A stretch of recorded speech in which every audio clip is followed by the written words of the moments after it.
Okay, and what we just touched on briefly last week was the Battle of the Atlantic, right? And so we saw the invention of sonar and the effectiveness of the destroyers going out and hunting these wolf packs and opening really our supply lines, which would be vital, okay? So the next thing we need to talk about here, guys, is let's just take a gander at the map, okay? What we have here is a situation in 1942, because December 7, 1941. Okay, so we move into 1942. In that winter, the Germans were out here 15 miles from Moscow. And then over the next year, the battle will rage in Russia and then down into Stalingrad. And as the Germans are trying to move south here, okay, the Germans are trying to move east here, okay, to get control of the Suez Canal, which will allow the Germans to control all traffic in and out of the Mediterranean, okay, and will allow them to get to the oil fields of the Middle East here, okay. There to stop them be the British here in Egypt, okay, and so that will be the focus. Now, Stalin really wanted the United States to open a front in Europe, in France, here. Now, this doesn't have Britain here. It's right here. Britain's right here. I promise. And so what Churchill and Roosevelt had already discussed is the fact that we're going to focus on Europe first, and the Pacific secondly. But Churchill also understood that sending American troops, green troops that have never been in combat, across the English Channel into the teeth of the German army is a really bad idea. Okay, we will not return to those beaches until June of 1944. But that's what Stalin wants, because if we can open a front here, it relieves pressure from him in Russia. Does that make sense? But Churchill wins the argument. And instead, I think I mentioned this, to go after the soft underbelly of the beast, which would be the Mediterranean and North Africa. Okay, so 11 months after Pearl Harbor, we will see Americans landing in Casablanca, Oran, and Algiers, while the British are fighting the Germans here. We will land here, okay? So that's kind of the story of today, what we're going to get through, and then some what we'll call active defensive measures in the Pacific, okay? So we start here in North Africa, right? Now, leading the German Africa Corps is one of their best generals, will be Irwin Rommel. Okay, Rommel has a nickname, the Desert Fox. Okay, and really, he is recognized by military historians as one of the best generals of the war. Okay, now the thing about Rommel, we can study him, we can praise his tactics, his abilities, without praising his ideology. Okay, now, Rommel is not an ideological, anti-Semite, Jew-hating, Nazi-loving cheerleader. Okay, he's a soldier. Okay, and he's been tasked with defeating the British in North Africa, and that's what he will attempt to do. Now, meanwhile, at the same time, Stalingrad is going on. So Hitler's throwing everything he has into that, and when Rommel gets short on supplies, when he needs tank parts, when he needs more fuel, Hitler's basically telling him, hey, man, you're on your own. Okay? And so Rommel will do that. Now, I have on here, he's shrewd, daring, and resourceful. Let me explain that. Rommel is a pilot. So he will go up in his own plane, scout the British positions from the air himself, return to base.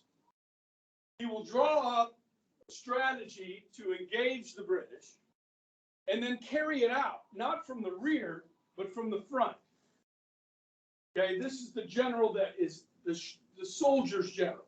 They love this guy because he's there with them. He's not in the rear 60 miles back, safe from everything. He's at the front, okay, which makes him more effective. So he had reached the city of El Alamein, which is here, okay, 70 miles from the oil fields of Asia. Now, the British knew that he was going to attack. By this time, they had begun to break this. This is the Enigma. Okay, this is the German code machine. Now, how many guys have heard of this before? Okay, quite a few of you, but some haven't. I think I mentioned this last week. We talked about the movie Imitation Game last week. I watched it. This weekend? It's good. It's good. Tell me about it. I watched it before I went to bed, but it was. Okay. I really liked it. Yes, and it's really about Alan Turing and what happens at Bletchley Park. Outside of London, there's a place called Bletchley Park. And again, guys, I say this not really kiddingly. This is why smart people are important. Okay, because they're going to try and break this code. All right, and really the guy that turns out to be the hero in all of this is a guy named Alan Turing. Okay, and that's what the movie's about. And now it's a Hollywood thing, so they're going to take part of his life and make it a big part of the movie. Yes, and that's the fact that he was what? That he was gay. Okay. Now, guys, if you think about this, you go back. This is the 1940s. All right. So, yes, there were gay people, right? But gay people tended to stay in the closet, especially if they were professional, because they would lose their jobs if it was found out they were gay. And if you're in a kind of a top secret area, if somebody found out you're gay, they could blackmail you. You understand? And that's what kind of makes it dangerous to have a homosexual at this point in time working in a high sensitive area like this. Because if somebody found out, they could use it against it and get top secret information. Okay? But basically, with this machine, which is extremely difficult to break, okay, it's got a keyboard on it. It's got 3 different rotors. And those rotors can be adjusted daily to change how the machine works, how the code works. Okay, I have a little video I'm going to show you in a minute on it, okay? But Alan Turing basically creates a computer, the world's first computer, to reverse engineer the messages to figure out what the settings for the machine were that day. Okay, and that allows the British to know what the Germans are up to. Okay, which is a great advantage for the Allies, yes? But there's also a problem that is presented that I didn't really think about until I saw this movie, is that if we knew every move the Germans were going to make, and we showed up to stop them at every move, they would know that we had broken their code. And they would do something else. But we didn't want them to know we had broken their code. So there were times that decisions had to be made to allow the Germans to attack and not be there to stop them, which means lives would be lost because of inaction. Follow me? That's a tough decision to make for anybody, okay, to allow something to take place to keep the secret, okay? So this is high drama, okay? Now countering, I'm sorry, I should have put that up. But yeah, basically what I just talked about. So Bletchley Park, the code name to break this machine, the Enigma, was Ultra. Like magic was the code name to break the Japanese naval code. Okay. Now, I said this, Russia wanted us to open a front in Europe. Instead, we're going to go to North Africa, clear North Africa of German and Italian. Okay. And countering Rommel will be General Bernard Montgomery. Okay, he's the general of the British 8th Army, right? And this is a huge victory for the Allies, actually. And Monty can be praised for that for sure. Okay, and I'll show you pictures of these guys in a little bit. Okay, so basically, after the Battle of El Alamein, here, what you're going to see is the British 8th Army and Monty pushing Rommel west as the Americans land here in November 8th. And what you will see is a pincer movement over time, like to pinch the enemy. And that will take place here in Tunisia, okay? Over the span of about 6 months, okay, that will take place.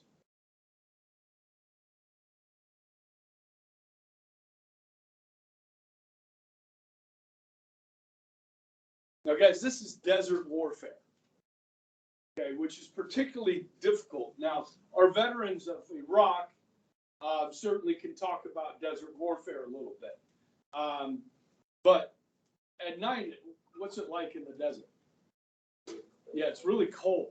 And then during the daytime, it's really hot. You get the extremes, okay? And then think about this. This is tank warfare with tank shells going off and artillery. I talked about the German 88 and that weapon and so forth. This is a very difficult fighting in the desert, okay? And a little bit later, time permitting, I'll show you about an 8 or 9 minute video about the desert warfare in Tunisia, okay? So let me pull up this video about the Enigma machine, which is pretty interesting stuff.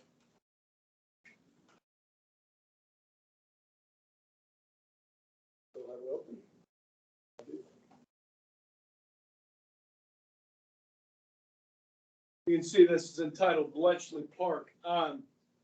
There's a pretty good show on Netflix called Bletchley Park.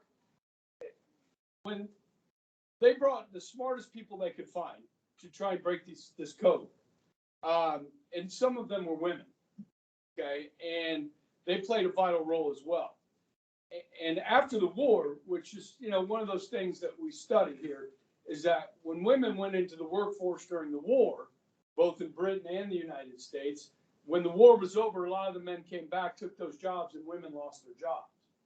Okay, so some of these women, it's a fictional show, but these women that worked at Bletchley Park code breaking, after the war, they became, you know, like housewives. And so like these 4 or 5 women that were code breakers decided to use their skills to solve crimes. Okay, it's a pretty good, well-written show, BBC stuff. It's a really good show, Bletchley Park, okay? Might be called Homefront, but be that as it may. Let's watch this video.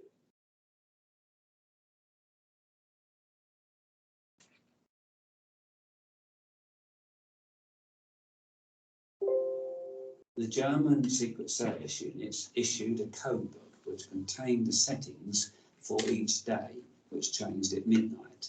All Enigma operators within the local network had to set their machines to the code setting for the day, so that each of them could encode and decode letters and messages. Firstly, the operators chose 3 rotors from a box of 5. These rotors were all wired differently. Before placing them in the machine, the operators reset an inner wheel on the rotor to a marked position on the outer ring. They were then placed in the machine in the order indicated in the code book. Next, the rotors are set to the letters of the day.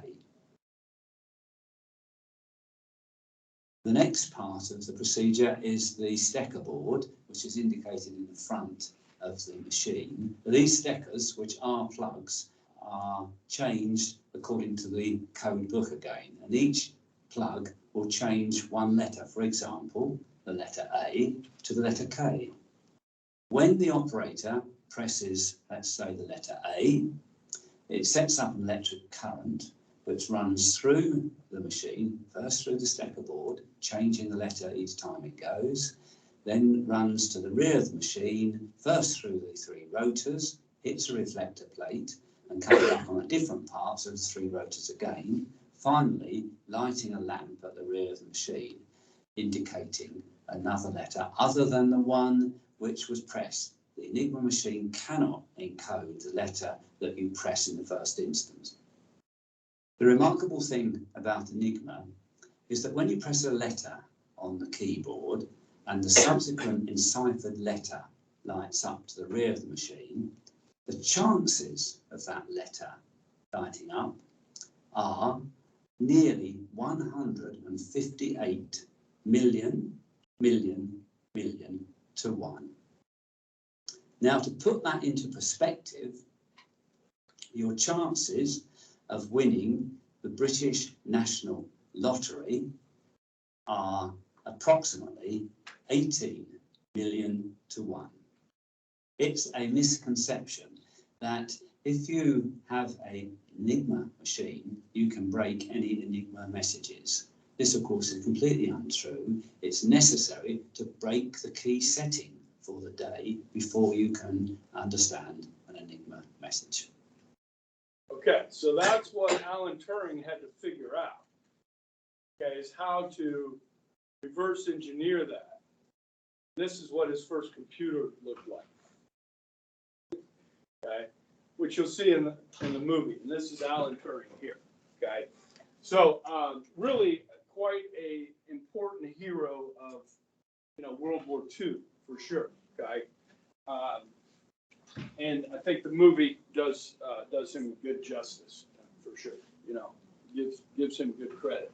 And there were a lot of other people helping him out, but he was kind of the brains behind the operation.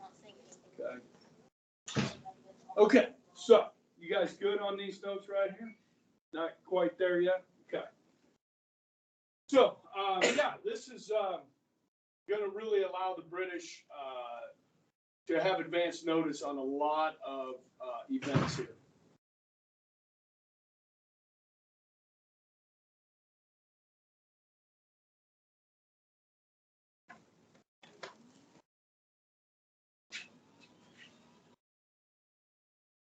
All right, so while I'm here, let's talk about this. Okay, I've told you that the Americans are going to be landing, right? November 8th, 1942, 11 months after Pearl Harbor.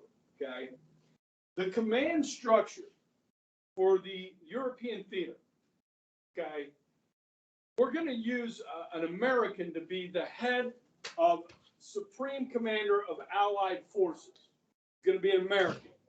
Because the United States is going to provide more soldiers than any other country, with the exception of Russia. Now, Russia and the United States will never fight in the same battle together by each other's side during the war. Okay, so you don't really need a command structure that includes the Russians here. Okay, we're on the Western Front. The Soviets are on the Eastern Front. China, who's an ally, is in the Far East. Good? Okay. So Roosevelt could have chosen any general for this job, but he chooses a Kansas, Eisenhower. Okay. He's not the highest ranking general that we have at that point. But what Eisenhower is good at is people skills. Okay. And so Roosevelt knows that if we're going to bring the British in under our command, we got to have somebody that can work with the British. You understand what I'm saying? And so what Eisenhower decides to do was make the Allied commander of expeditionary forces a Brit. And so General Bernard Montgomery, otherwise known as Monty, okay, will be in charge of ground forces for the Allies in Europe, okay, which means American generals of the U.S. First Army, of the U.S. Third Army, will report to who? To Montgomery. And they don't like that. Okay, listen. Monty wants the glory. Okay? He's going to earn some glory, but he wants more. Okay? Most of these generals, guys, are egomaniacs.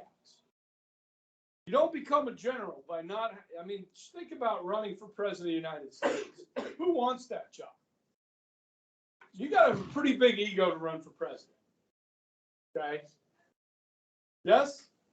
Whether you deserve that or not. You know what I mean?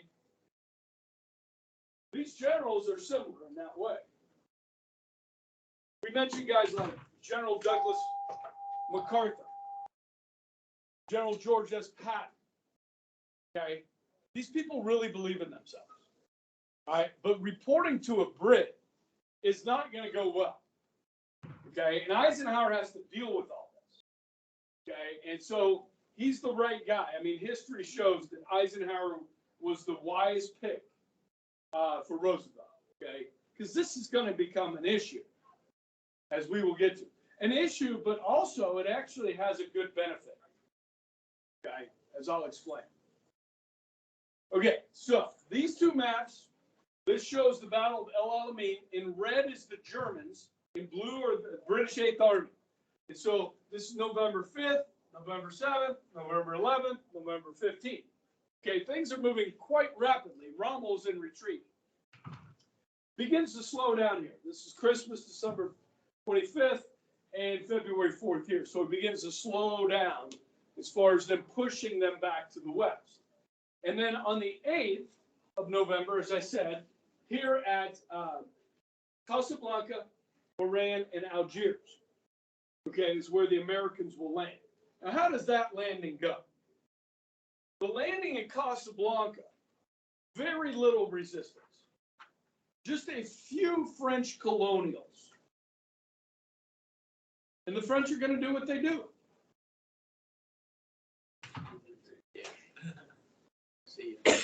Wave the white flag and surrender. Okay? So the resistance at Casablanca is almost nil. Oran and Algiers are both port cities. So the fighting there will take a couple of weeks.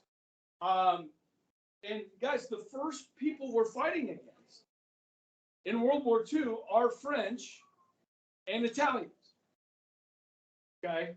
We will not face the Germans yet until we continue easterly towards Tunisia. Okay? So I got a couple pictures here. First, this is Monty. Okay? General Bernard Montgomery. Looks British. Got the funny hat on. What do you call that? A beret? Yeah. And there's Rommel. Okay, you can see him. He's in a convertible here. He's got, you know, the goggles on. He's all dirty. He's on the front. Okay, he's with his guys. Okay. So we have this huge Allied landing on November 8th. And we're going to begin to push across. Now, guys, there's other things going on in 1942 besides North Africa that we don't want to get too far. We'll have to finish this battle later. Okay? Now, when we reach Tunisia, we will take on the Germans for the first time at a place called Kasserine Pass. It will not go well.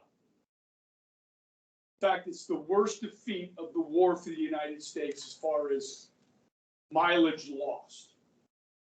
Okay, we're going to have to actually retreat 60 miles. Okay, because we get our asses kicked. All right, but that's going to change command. Because General Friedendahl, head of the U.S. First Army, is going to be relieved of his duties. And Eisenhower is going to pick Patton to replace him. And that changes everything. Okay. Patton's nickname is Old Blood and Guts. Okay. He doesn't play. You don't want to be in Patton's army. Or maybe you do. If you want to win, be in Patton's army. Okay. If you can survive Patton, right? Okay.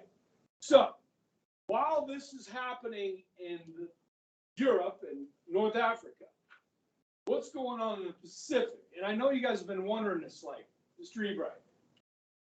What's going on with Latin America during this time, right? Kind of wondering?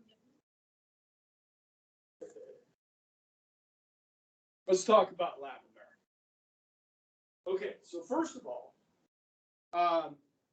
Mexico will actually send an air squadron to the Pacific during the war. Our Caribbean neighbors and friends will patrol the Caribbean and the Gulf of Mexico, looking for German U-boats. Okay, and they will offer supplies, key supplies like rubber is a big, a need during the war. tires for your trucks, your Jeeps, and so forth. Aircraft.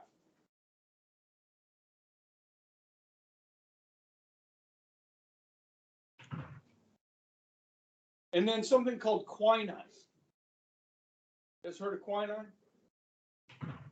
You may have heard of it as a different term. Actually, more recently with COVID.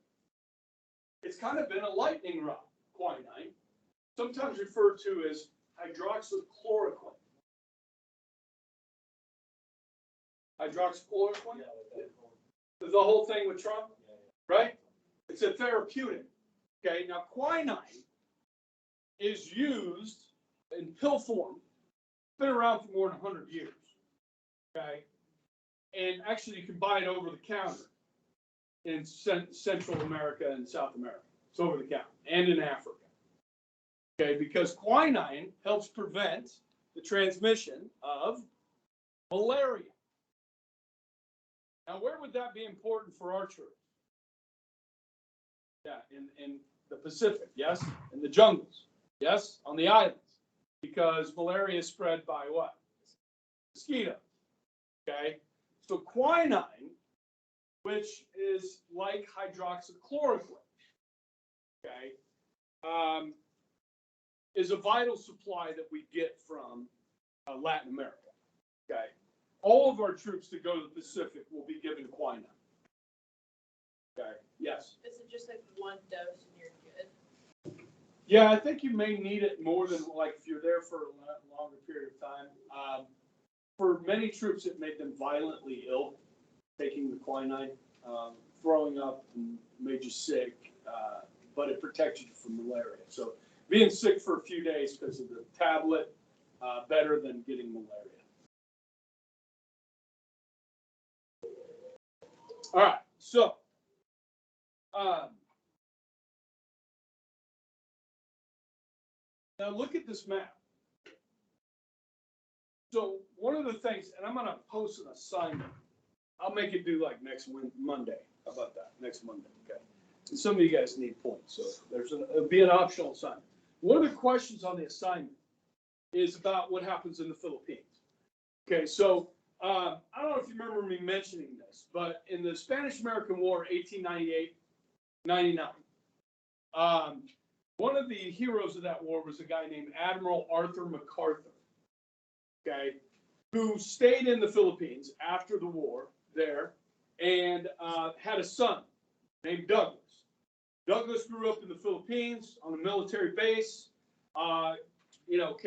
traveled with his father and so forth, and then joined the army and becomes a general. Douglas MacArthur, okay? Now, he is stationed here at the Philippines when the Japanese attack on December 7th. Over the coming weeks, the Japanese will rout Filipino and American forces on the island, forcing them south to what's called Corregidor, the very south of the Philippines. Is there where Roosevelt, FDR, orders MacArthur to flee the country. We cannot get our ships in there to pull our troops out, so they will be captured by the Japanese. Okay? And the treatment of the Americans as prisoners of war by the Japanese here in the Philippines is absolutely abhorrent. And what will transpire becomes known as the Bataan Death March, okay, which is one of the questions on your homework that you guys can do a little bit of research and answer the question on, okay? The Japanese are winning everywhere. And this is not good, okay? So we're going to play what's called an active defense. We're not going on the offensive, but there's certain places we cannot allow the Japanese to take control of, okay? Notably, this island out here is called Midway Island, okay? It has an airstrip on it. If the Japanese take this island, they can hit Hawaii whenever they want with long-range bombers, okay? We cannot allow that to happen. So you will see a battle there in June of 1942. Remember, North Africa landings are November. Here, the Battle of the Coral Sea. Guys, they refer to Australia as our England in the Pacific. All right? And it is vital for supplies, okay, for food supplies and so forth in the Pacific. And we've got to keep the supply lines open here. And so as the Japanese move south, we will confront them as an active defense. With me? All right. So we've got to protect the American Samoa, which is a little bit further south here, okay, and Hawaii at all costs. When we do decide to go on the front, on the offensive, we're going to need launching pads to do that from. Okay, so that's what we're doing in the Pacific. Now, the other thing in the Pacific, guys, is Roosevelt and the American people are very upset that this surprise sneak attack by the Japanese has killed more than 2,300 Americans. Yes? And Roosevelt wants revenge. He wants to strike back at the Japanese. There's a problem. If we bring our aircraft carriers into these waters here, what's going to happen to our aircraft carriers? They're done. We lose them. Okay? And the only way to launch an attack from an aircraft carrier here using fighter aircraft that take small aircraft, they only have a range of a couple hundred miles in the air. So you've got to get within about 200 miles of the island to attack it, which it's not worth it at this point. But Roosevelt is insistent we need to strike back at the Japanese. So it's actually a submarine commander that comes up with this idea of putting land-based bombers with larger fuel capacity on an aircraft carrier, where you may be able to get within 400 miles of Japan, launch these bombers, okay? That in and of itself is a crazy idea. Trying to fly a bomber off a boat, okay? And hitting Japan, okay? So the guy they put in charge of this operation, don't worry about this, it's on the next slide, is this man. This is Lieutenant Colonel James or Jimmy Goodluck. Okay, right here. He's an American aviator, held all kinds of records, okay, as in aviation. Okay, and he goes and he collects crews and tells them, we have a top secret mission. The chances of you surviving this mission are not good. This comes directly from the President of the United States. You in? He can't tell them what the mission is. It's top secret. Now, what the plane they're going to use is a B-25. That's this plane here, okay? Or on this one here, a B-25, Mitchell, right here, okay? So it's not as big as the Flying Fortress, but it's still a bomber, okay? It's heavy. Now, there's not a lot of room on the aircraft carrier for a bunch of bombers. It's going to look like this.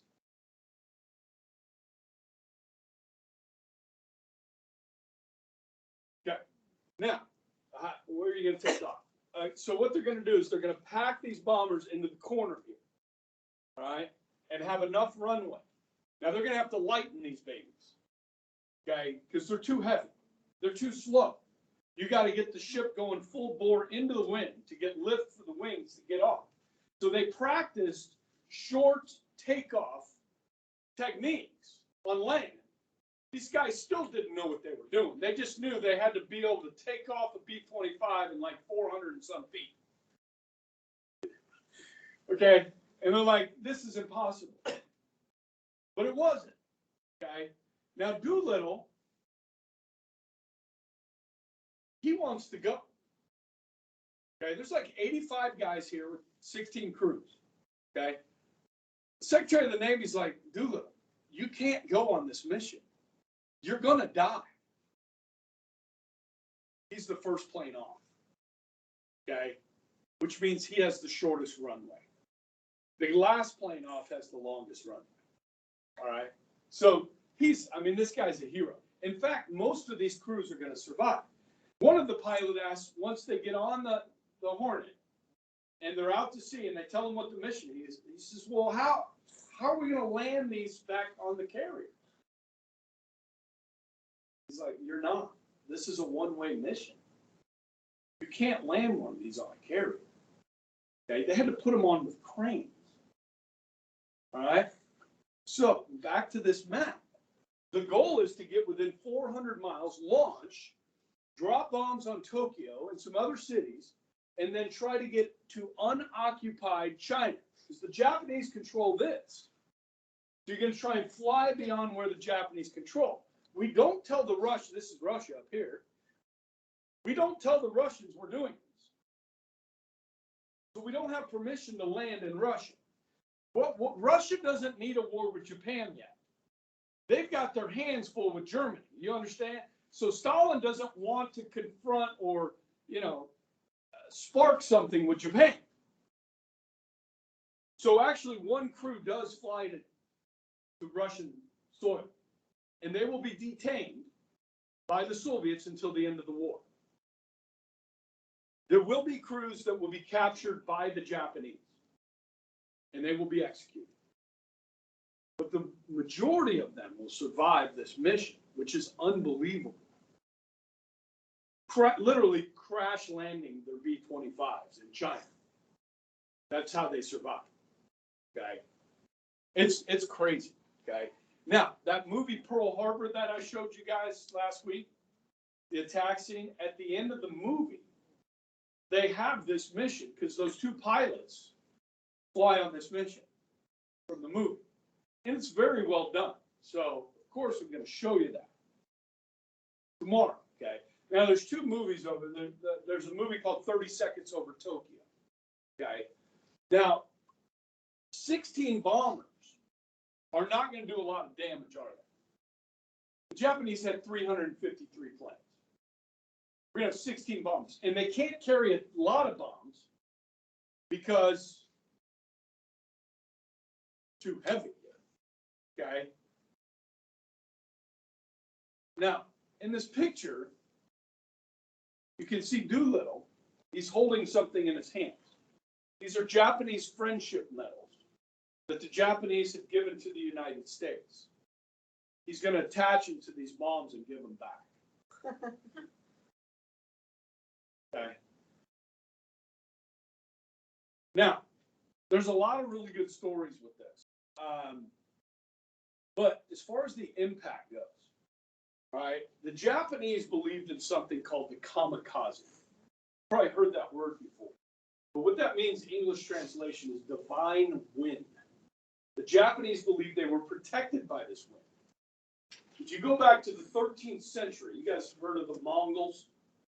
The Mongols tried to invade Japan on an armada of ships. And a typhoon came through, what we call a hurricane. Typhoon came through and swept the armada out to sea. So for 700 years or 600 years, the Japanese believed their island nation was protected.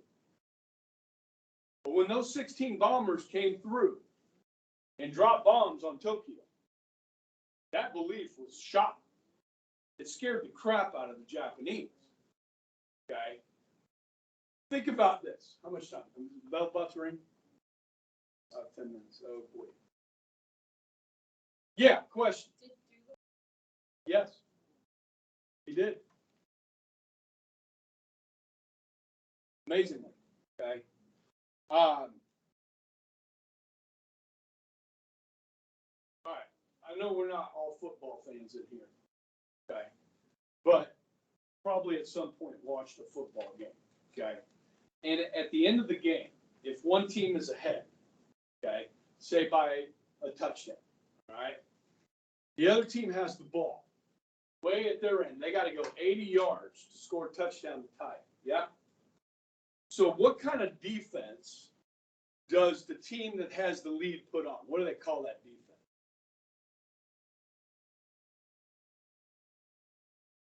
Yeah, it's called a prevent defense. Okay. So they take their linebackers and safeties and corners and they drop them all back deep. So they can't throw the Hail Mary, the bomb. Okay. But if you have a good quarterback like Tom Brady, and he's got a minute and 30 seconds to go 80 yards, and you put on a prevent defense, drop everybody back, it opens up holes in your defense. And so a good quarterback's going to pick down the field, out of bounds, catch it, 10 yards, out of bounds, 15 yards, boom, out of bounds, stop the clock, right? It opens up holes. So what the Japanese end up doing, guys, is expanding their defense, putting on a prevent defense, opening up holes in their defense that we can exploit when we go on the offense. Okay, because we scare them. So they're going to have shipping, they're out looking further and further in the Pacific, which is bigger and bigger area, okay, which weakens their defense. Yes?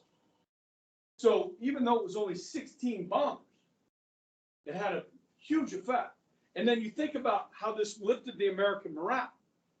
I don't mean this rudely, but I say this in a historical context. We got the damn Japs back for Pearl Harbor. You know what I mean? You know what that meant to people? That we were able to hit them back. Okay, so it was a big deal. I mean, this is April. And the bombing happened in December. So it's been months with no victories. Nothing has really happened positive, except the Japanese keep winning. Okay?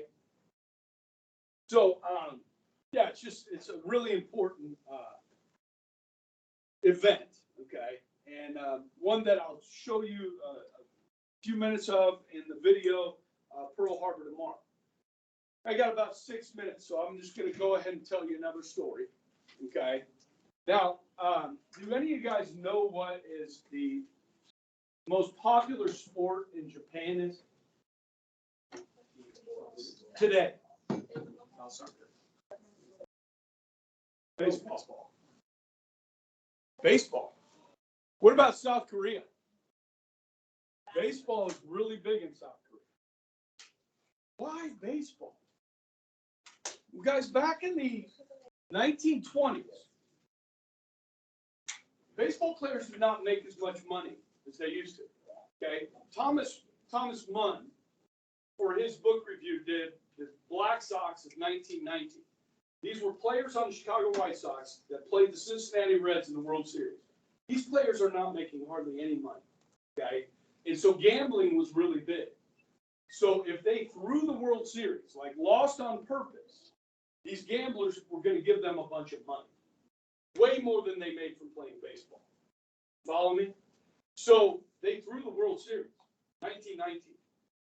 So in the 1920s, guys, these baseball players are not making much money. So in the offseason, they did what were called Barnstorming Tours. So people like Babe Ruth, Lefty Gomez, some of the greats, would come to cities like Wichita and play exhibition games against local teams all over the country and all over the world. So Babe Ruth took a group of players to Korea, took a group of players to Japan in the 1920s to introduce the game of baseball, and it caught on. Okay? And one of the guys that went along with Babe Ruth was this catcher named Mo Berg. Mo Berg had played baseball at Yale, and he was fluent in 5 languages, including Japanese. In fact, while he was a backup catcher with the Boston Red Sox and later the Washington Senators, he had another job when he was in Washington. He was working for Wild Bill Donovan, the head of the OSS, which was called the Office of Strategic Services, which is the precursor to the CIA. Mo Berg was a catcher and a spy. In fact, there's a book called The Catcher and the Spy. Get it? Okay. Yeah. So Mo Berg is on this trip in Japan in the 1920s. They've given him a panoramic camera to use. He goes to the top of the tallest building in Tokyo, which is a hospital. He's dressed in a kimono, pretending to be a tourist, baseball player, tourist. And he films and takes pictures of the city of Tokyo from that building. It is those pictures that Mo Berg took that were used by Doolittle to pick out targets for his raid. Baseball player from the Washington Senate, Mo Berg. Okay. He had other missions. during the war as well. Okay, that's him though. This is in the U.S. Spy Museum in Washington D.C. Any guys been to that? Yeah. Now you can see my son back here. He just loved the museum. Okay. Really, Dad? Okay. But I saw this and I was like, holy crap, that's Mo Berg. I tell that story in my class. I'm going to take pictures and put it in my slideshow. Okay. Some really good stuff. So let me give you, I got another couple minutes for one more mission for this guy. Okay. Guys, during the war, by 1944, the war, it was in flames. Major battles and so forth. And we're winning. We're turning the tide. Mo Berg goes full time. Now, when Roosevelt threw out the first pitch of the game, remember we talked about how presidents did that? All these players had gathered around. And Roosevelt goes, hey, Mo, how you doing? These other players are like, how the heck does Roosevelt know this backup catcher, Mo Berg? He had been in meetings with Roosevelt in the Oval Office. Okay? He was sent to Austria in 1944, given a suicide pill and a pistol. And he was going to a conference where the lead atomic scientist for Germany was speaking. His name was Werner Heisenberg. Say my name. Heisenberg. Okay? Some of you caught that. We got one that caught it. Okay. Now, Heisenberg's giving this speech, and Mo Berg's job is to find out if the Germans are close to building the atomic bomb. Okay? And he hears this speech and doesn't really get much out of it, goes to like a cocktail reception afterwards. He's eavesdropping, listening into his conversations, and he hears Heisenberg say, it's too bad that Germany's already lost the war. Okay? They were not close to building the atomic bomb. Okay? And so the pistol and the suicide pill went unused. But he was posing as like an intern for Texaco Oil or something. And he was spying. Okay? So he didn't have to kill Heisenberg. He didn't have to kill himself. So not, if he got captured. Okay? So, pretty amazing. Some of the stuff he did is still classified. What Mo Berg did. Okay? So that's pretty interesting stuff. All right? Some of you guys, you go off to college, you might get recruited by the CIA. That's where they find their people. Mm-hmm. Yep. Yes. I have a question that's unrelated. Okay. But my brother and I have been watching Bandit